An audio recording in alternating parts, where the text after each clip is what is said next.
আজকের এপিসোডে শেয়ার করছি রূপচাঁদা মাছের কালিয়া রেসিপি। সো হ্যালো এভরিওয়ান, আসসালামু আলাইকুম, welcome back to my channel Taskia Vinikora. রূপচাঁদা মাছের কালিয়া বানানোর জন্য প্রথমত আমাদের একটি রূপচাঁদা মাছ লাগবে। তো আমি একটি রূপচাঁদা মাছকে পিস পিস করে কেটে নিয়েছি। এ পর্যায়ে রূপচাঁদা মাছগুলোকে খুব সুন্দরভাবে লাল লাল করে ভেজে নিয়ে এক সাইড করে রেখে দিতে হবে। দেন চলে যাচ্ছি মূল রান্নার রেসিপিতে। প্রথমে পরিমাণ মতন সরিষার তেল দিয়ে এখন দিয়ে দিচ্ছি পেঁয়াজ এবং কাঁচামরিচ কুচি। এখন দিয়ে দিচ্ছি গোটা জিরা দিয়ে খুব সুন্দরভাবে ভেজে নিতে হবে লাল লাল করে। এ পর্যায়ে ইউজ করছি 2 টেবিল চামচ পরিমাণ আদা বাটা, দিচ্ছি 2 টেবিল চামচ পরিমাণ রসুন বাটা দিয়ে কাঁচা গন্ধ দূর হয়ে যাওয়া পর্যন্ত খুব ভালো মতো নাড়তে হবে।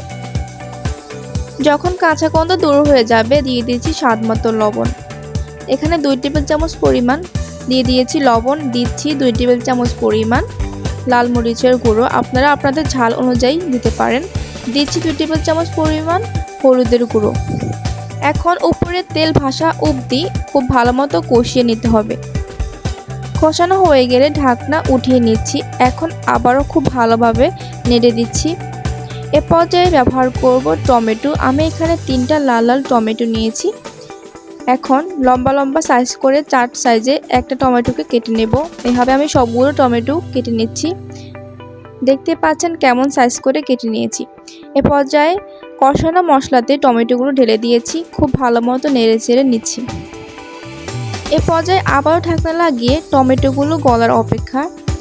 এই তো দেখতে পাচ্ছেন টমেটোগুলো অনেক অংশেই গলে গেছে। এ পর্যায়ে দিয়ে দিচ্ছি পানি দিয়ে আগে যে মাছগুলি ভেজে রেখেছিলাম এগুলো এখন এখানে দিয়ে দিব। এখন মশলার সাথে মাছগুলো খুব ভালোভাবে মেশাতে হবে।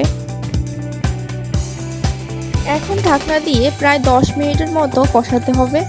কষানো হয়ে গেলে ঢাকনা উঠিয়ে নিয়ে এখানে ইউজ করছি 2 টেবিল চামচ পরিমাণ জিরার গুঁড়ো এবং 2 টেবিল চামচ পরিমাণ গরম মশলার গুঁড়ো দিয়ে আবারও খুব ভালো মতো নেড়ে চেড়ে দিচ্ছি।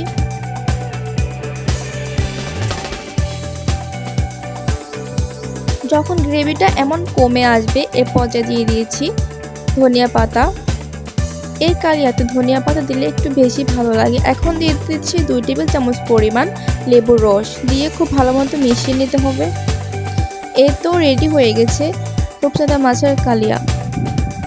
সো হ্যালো এভরিওয়ান, ভিডিওটি আপনাদের মাঝে কেমন লেগেছে? যদি ভালো লেগে থাকে অবশ্যই একটি লাইক এবং কমেন্ট করতে ভুলবেন না। যদি ভালো লেগে থাকে অবশ্যই আমাদের চ্যানেলটি সাবস্ক্রাইব করে রাখবেন এমন নতুন নতুন ভিডিও পাওয়ার জন্য। সবাই ভালো থাকবেন, আল্লাহ হাফেজ।